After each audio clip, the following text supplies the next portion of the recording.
अस्सलाम वालेकुम। एसएससी के एग्ज़ाम्स बिल्कुल अब स्टार्ट होने पर हैं। एसएससी सेकेंडरी स्कूल सर्टिफिकेट, ये महज कोई एक साल की पढ़ाई का नाम नहीं है, ये बल्कि 13 साल की आपकी मेहनतों का नतीजा है। 13 साल जिसमें आपने नर्सरी, एलकेजी, यूकेजी पढ़ा, फर्स्ट से लेकर 10 तक पढ़ा, उन तमाम सालों की मेहनत का नतीजा ये एसएससी होता है।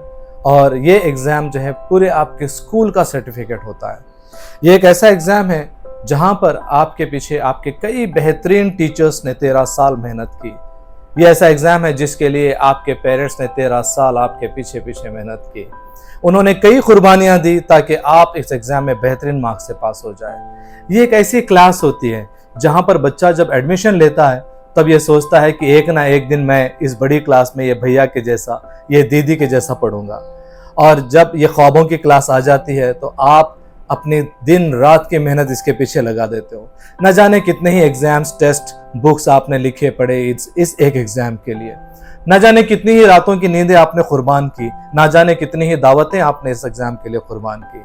अब वो दिन आ गया है कि जब आपको ये दिखाना है कि yes I can do it, और मैं ये 13 साल की मेहनत से जो भी मैंने पेड़ बोया है उसके फल अब मुझे मिलने वाले हैं।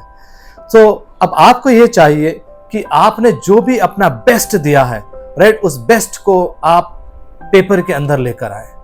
तो जब आपका एग्जाम का सेंटर रहेगा जहां पर भी आप जाओगे, इट्स बेटर कि आप एक आध दिन पहले अपना सेंटर देख लें कि कहाँ मुझे जाने का है। फिर उसके बाद बेहतर यह है कि आप सारी रात ना पढ़ें।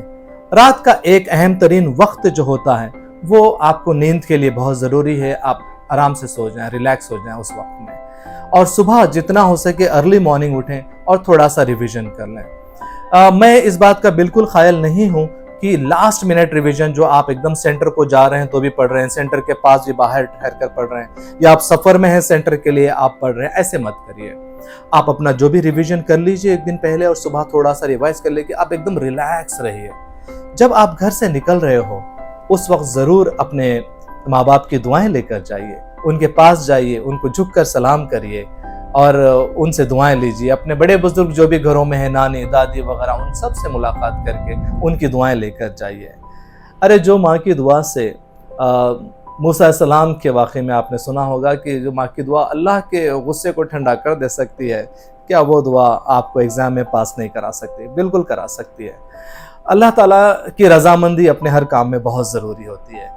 तो जब आप सेंटर जाएं तो खुसूसी तौर पे ये ख्याल रखें, मैं बॉयज़ से गुजारिश करूंगा कि खुद बाइक राइड करते हुए ना जाएं, क्योंकि आप अंडर 18 हो, आपके यहाँ लाइसेंस नहीं है और हर सेंटर के पास पुलिस बंदोबस्त वगैरह होता है। अगर कोई चाहे तो आपको परेशान कर सकते हैं।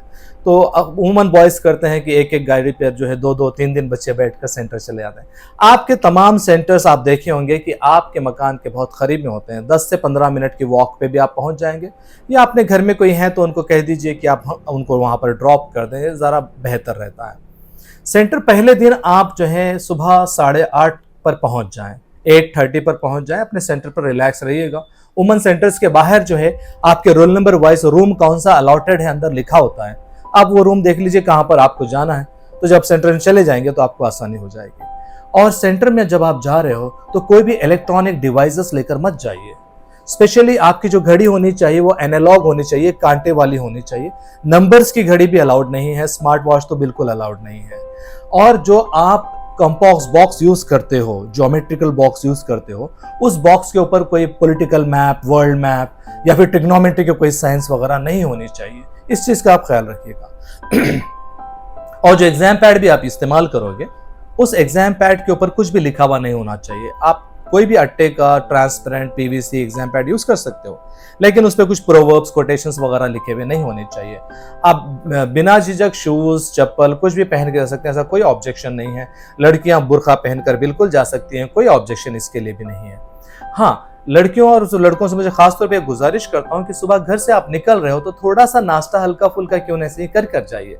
रात में आप जागे हुए होते हैं, पढ़े हुए होते हैं, सुबह नाश्ता नहीं करते हैं उमूमन बच्चे, तो होता यह कि सेंटर के अंदर आपको चक्कर आने लग जाती है, वॉमिटिंग सेंसेशन होती है। हर सेंटर में एक नर्स होती है जिनके अहम टैबलेट्स होते हैं, इलेक्ट्रॉल पाउडर, जूस वगैरह, ग्लूकॉन डी वगैरह होता है। अगर आपको ऐसा कुछ हाजत महसूस हो रही है तो आप बिल्कुल उनसे रिक्वेस्ट करिएगा, वो आप तक पहुंचा देंगे।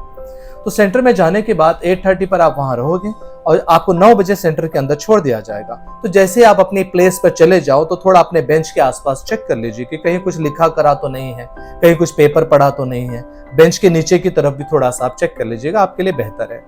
और जैसे ही आपको आंसर शीट दी जाएगी उसके ऊपर सामने फ्रंट एक OMR शीट रहेगी, प्रिंटेड शीट रहेगी, जो आपकी हॉल टिकट की तरह दिखेगी और नीचे बॉक्सेस कुछ नजर आएंगे। उसके साथ आपकी मेन शीट रहेगी 24 पेजेस वाली। तो OMR शीट उस मेन शीट के ऊपर अटैच रहेगी।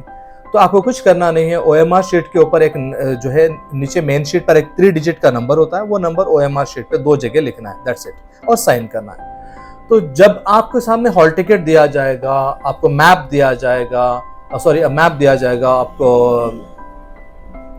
साथ में ग्राफ पेपर दिया जाएगा, इस समय जो है ना आपको अपना हॉल टिकट नंबर इन पर कहीं पर भी नहीं लिखना है, ना मेन शीट पर, ना आपके मैप पर, ना आपके ग्राफ पर, कहीं पर भी आप हॉल टिकट नंबर नहीं लिखोगे। ठीक है, सिर्फ आपका मेन शीट नंबर लिखोगे, जो 3 डिजिट का आपका नंबर रहेगा वही लिखोगे आप।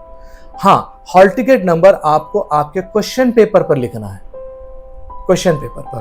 वो लोग आपको बार बार कहेंगे क्वेश्चन पेपर पर हॉल टिकट नंबर लिखिए, और हर पेज पर लिखने के लिए भी कहेंगे, लिख दीजिए, कोई बड़ा मसला नहीं है। आपका हॉल टिकट नंबर आप सिर्फ क्वेश्चन पेपर पर लिखोगे जो आपके घर आएगा। अगर आपने गलती से भी आपके आंसर शीट पर या फिर ग्राफ पेपर पर, ऑब्जेक्ट पर, कहीं पर भी आपने हॉल टिकट नंबर लिख दिया तो फिर वो इनवैलिड हो जाएगा, आपका रिजल्ट विथहेल्ड आ जाएगा। तो इस चीज का खास आपको ख्याल रखना है। और जहां पर भी आपका पेपर खत्म हो जा रहा है, क्योंकि 24 पेजेस की बुकलेट है, फिजिक्स और बायो की में 12 पेजेस की बुकलेट आएगी, एडिशनल पेपर्स नहीं मिलेंगे।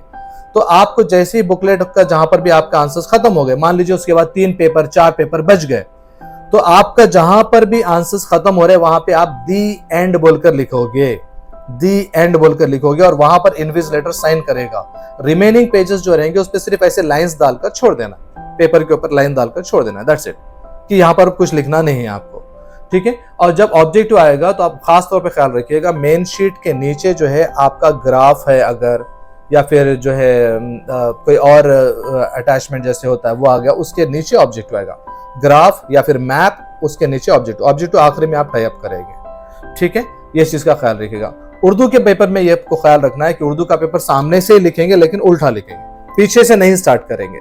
उर्दू का पेपर सामने से ही जाएगा लेकिन उल्टा लिखते हुए आप पेपर पलटाते हुए जाएंगे।